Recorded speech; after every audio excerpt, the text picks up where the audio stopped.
On February 22nd, 2022, you addressed your country in a nationwide address when the conflict in Ukraine started.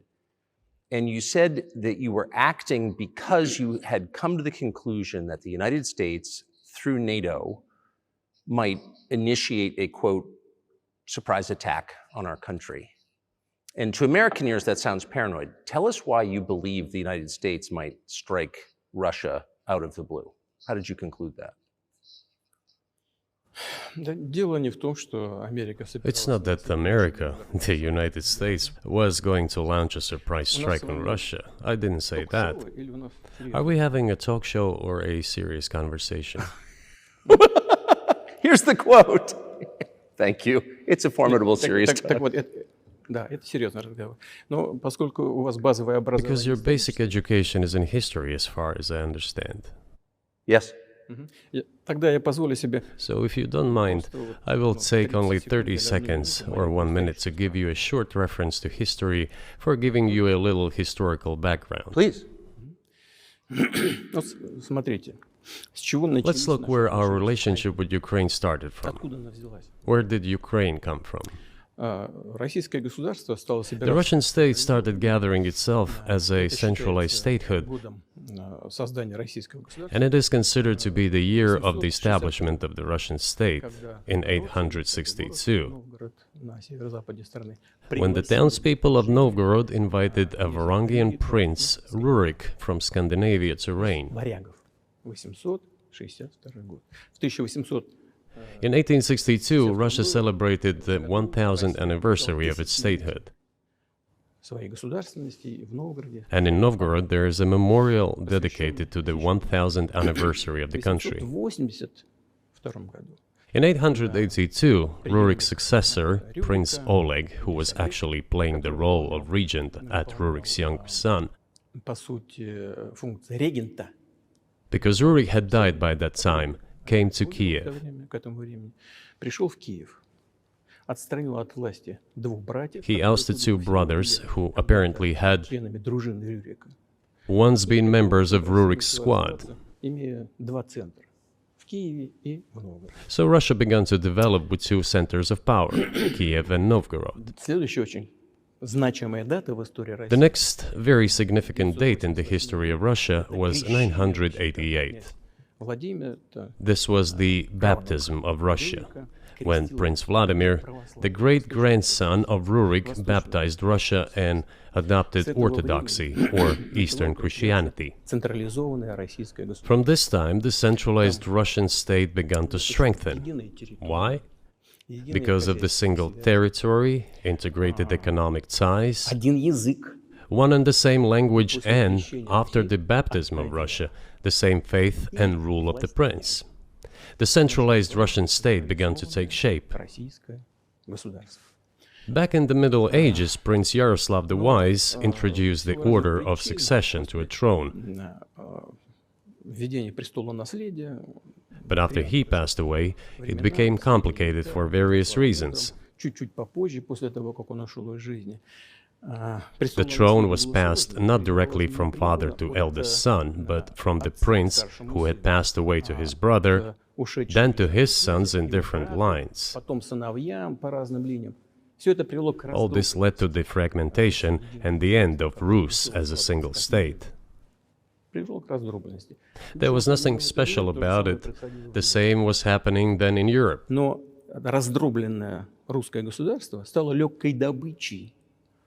But the fragmented Russian state became an easy prey to the empire created earlier by Genghis Khan.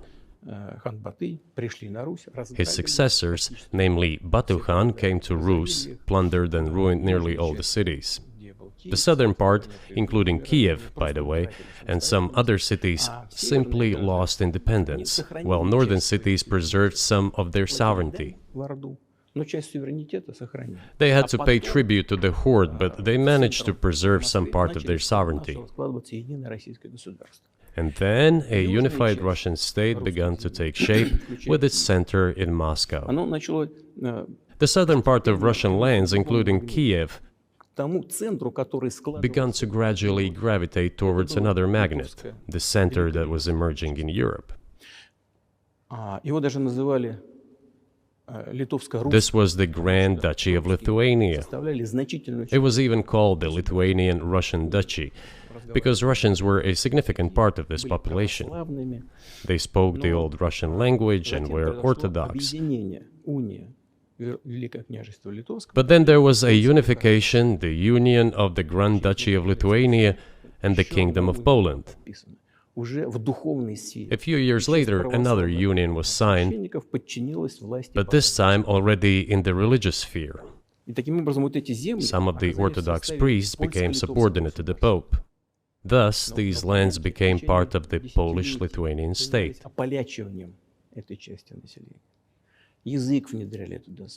During decades, the Poles were engaged in Polonization of this part of the population. They introduced their language there, tried to entrench the idea that this population was not exactly Russians, that because they lived on the fringe, they were Ukrainians. Originally, the word Ukrainian meant that the person was living on the outskirts of the state, along the fringes, or was engaged in a border patrol service. It didn't mean any particular ethnic group.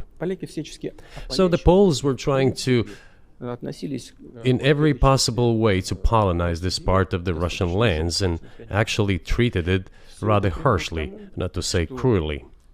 All that led to the fact that this part of the Russian lands began to struggle for their rights.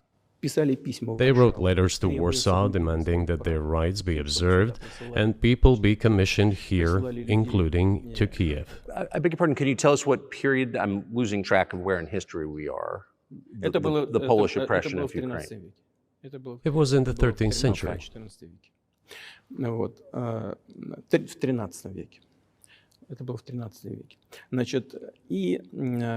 Now I will tell you what happened later and give the dates so that there is no confusion. And in 1654, even a bit earlier, the people who were in control of the authority over that part of the Russian lands addressed Warsaw, I repeat, demanding that they send them to rulers of Russian origin and Orthodox faith. When Warsaw did not answer them, and in fact rejected their demands, they turned to Moscow, so that Moscow took them away. So that you don't think that I'm inventing things, I'll give you these documents. Well, it doesn't sound like you're inventing it. I'm not sure why it's relevant to what happened 2 years ago. But still, these are documents from the archives, copies. Here are the letters from Bogdan Khmelnytsky, the man who then controlled the power in this part of the Russian lands that is now called Ukraine. He wrote to Warsaw demanding that their rights be upheld. And after being refused, he began to write letters to Moscow, asking to take them under the strong hand of the Moscow Tsar. There are copies of these documents. I will leave them for your good memory. There is a translation into Russian. You can translate it into English later. Russia would not agree to admit them straight away, assuming that the war with Poland would start.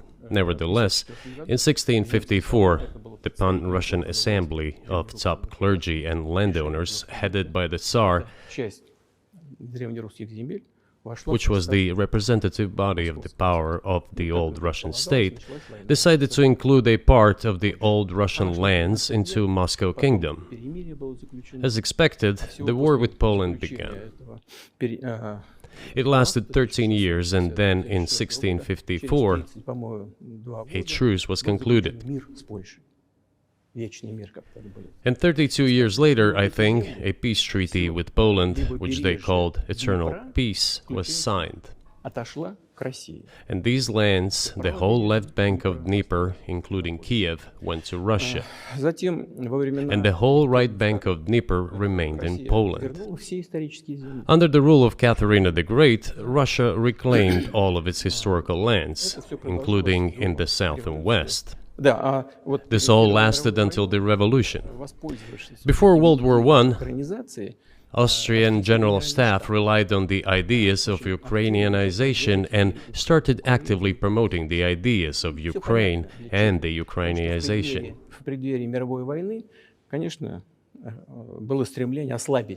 Their motive was obvious. Just before World War I, they wanted to weaken the potential enemy and secure themselves favorable conditions in the border area. So the idea which had emerged in Poland that people residing in that territory were allegedly not really Russians, but rather belonged to a special ethnic group, Ukrainians, started being propagated by the Austrian General Staff. As far back as the 19th century, theorists calling for Ukrainian independence appeared. All those, however, claimed that Ukraine should have a very good relationship with Russia. They insisted on that. After the 1917 revolution, the Bolsheviks sought to restore the statehood and the civil war began, including the hostilities with Poland. In 1921, peace with Poland was proclaimed, and under that treaty, the right bank of Dnieper River once again was given back to Poland. In 1939, after Poland cooperated with Hitler, it did collaborate with Hitler, you know? Hitler offered Poland peace and a treaty of friendship. An alliance demanding in return that Poland give back to Germany the so-called Danzig corridor, which connected the bulk of Germany with East Prussia and Königsberg.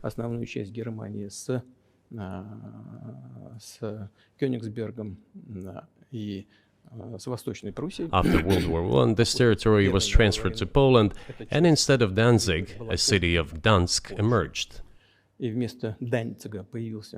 Hitler asked them to give it amicably, but they refused.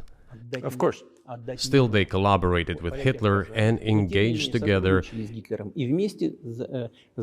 the partitioning of Czechoslovakia. But may I ask you, you're making the case that Ukraine, certainly parts of Ukraine, Eastern Ukraine, is in effect Russia, has been for hundreds of years. Why wouldn't you just take it when you became president 24 years ago? You have nuclear weapons, they don't. If it's actually your land, why did you wait so long? I'll tell you. I'm coming to that. This briefing is coming to an end. It might be boring, but it explains many things. You just don't know how it's relevant. Good. Good. I'm so gratified that you appreciate that. Thank you. So, before World War II, Poland collaborated with Hitler, and although it did not yield to Hitler's demands, it still participated in the partitioning of Czechoslovakia together with Hitler, as the Poles had not given the Danzig corridor to Germany and went too far, pushing Hitler to start World War II by attacking them. Why was it Poland against whom the war started on 1st September 1939? Poland turned out to be uncompromising, and Hitler had nothing to do but start implementing his plans with Poland. By the way, the USSR, I have read some archive documents, behaved very honestly. It asked Poland's permission to transit its troops through the Polish territory to help Czechoslovakia. But the then Polish foreign minister said that if the Soviet planes flew over Poland, they would be downed over the territory of Poland. But that doesn't matter. What matters is that the war began, and Poland fell prey to the policies it had pursued against Czechoslovakia, as under the well-known Molotov-Ribbentrop Pact.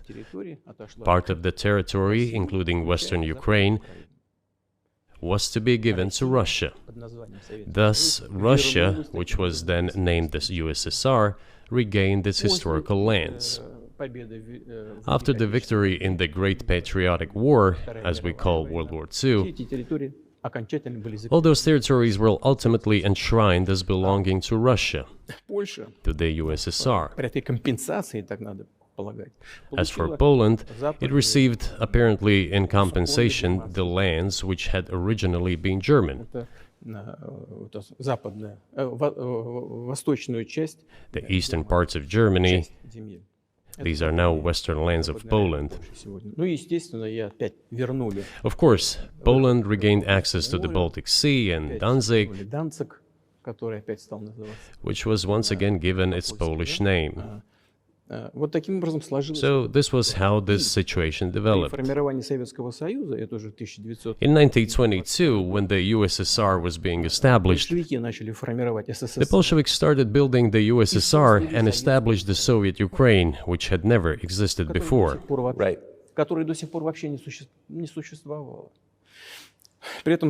Stalin insisted that those republics be included in the USSR as autonomous entities. For some inexplicable reason, Lenin, the founder of the Soviet state, insisted that they be entitled to withdraw from the USSR. And again, for some unknown reasons, he transferred to that newly established Soviet Republic of Ukraine some of the lands together with people living there, even though those lands had never been called Ukraine, and yet they were made part of that Soviet Republic of Ukraine. Those lands included the Black Sea region, which was received under Catherine the Great, and which had no historical connection with Ukraine whatsoever. Even if we go as far back as 1654, when these lands returned to Russian Empire, that territory was the size of 3 to 4 regions of modern Ukraine, with no Black Sea region. That was completely out of the question. In 1654. Exactly. You obviously have encyclopedic knowledge of this region, but why didn't you make this case for the first 22 years as president that Ukraine wasn't a real country?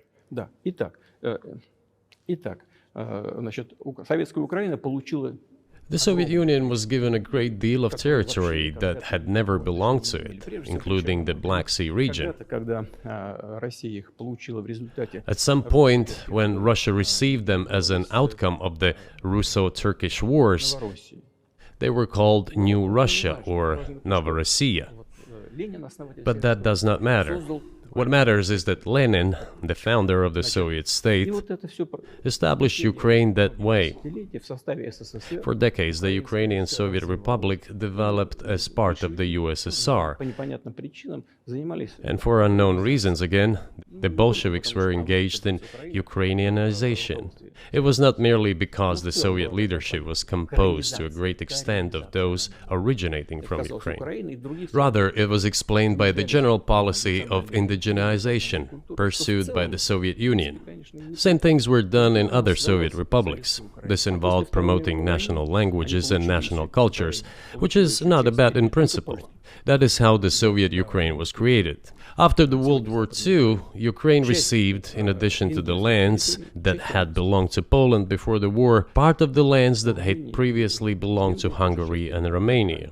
So Romania and Hungary had some of their lands taken away and given to the Soviet Ukraine, and they still remain part of Ukraine. So in this sense, we have every reason to affirm that Ukraine is an artificial state that was shaped at Stalin's will. Do you believe Hungary has a right to take its land back from Ukraine, and that other nations have a right to go back to their 1654 borders?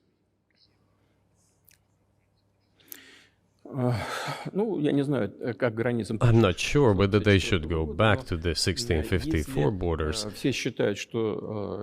But given Stalin's time, so-called Stalin's regime, which, as many claim, saw numerous violations of human rights and violations of the rights of other states,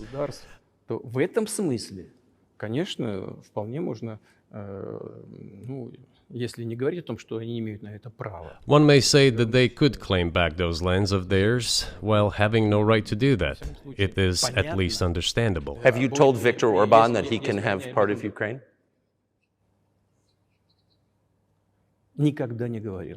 Never. I have never told him. Not a single time. We have not even had any conversation on that, but I actually know for sure that Hungarians who live there wanted to get back to their historical land. Moreover, I would like to share a very interesting story with you. I digress, it's a personal one.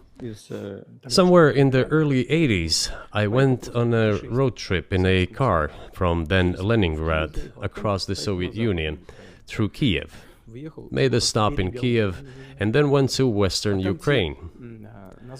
I went to the town of Beregovoye, and all the names of towns and villages there were in Russian and in a language I did not understand, in Hungarian. In Russian and in Hungarian. Not in Ukrainian, in Russian and in Hungarian. I was driving through some kind of village and there were men sitting next to the houses and they were wearing black three-piece suits and black cylinder hats. I asked, are they some kind of entertainers? I was told, no, they were not entertainers, they're Hungarians. I said, what are they doing here? What do you mean? This is their land, they live here. This was during the Soviet time in the 1980s. They preserved the Hungarian language, Hungarian names, and all their national costumes. They are Hungarians and they feel themselves to be Hungarians. And of course, when now there is an infringement. Well, that is, and there's a lot of that, though. I think many nations that are upset about Transylvania as well, as you obviously know. But many nations feel frustrated by the redrawn borders of the wars of the 20th century. And wars going back 1,000 years, the ones that you mentioned. But the fact is that you didn't make this case in public until 2 years ago, February. And in the case that you made, which I read today, you explain at great length that you felt a physical threat from the West in NATO, including potentially a nuclear threat. And that's what got you to move. Is that a fair characterization of what you said? Я понимаю, что мои длинные диалоги, I understand that my long speeches probably fall outside of the genre of the interview. That is why I asked you at the beginning, are we going to have a serious talk or a show? You said a serious talk, so bear with me, please.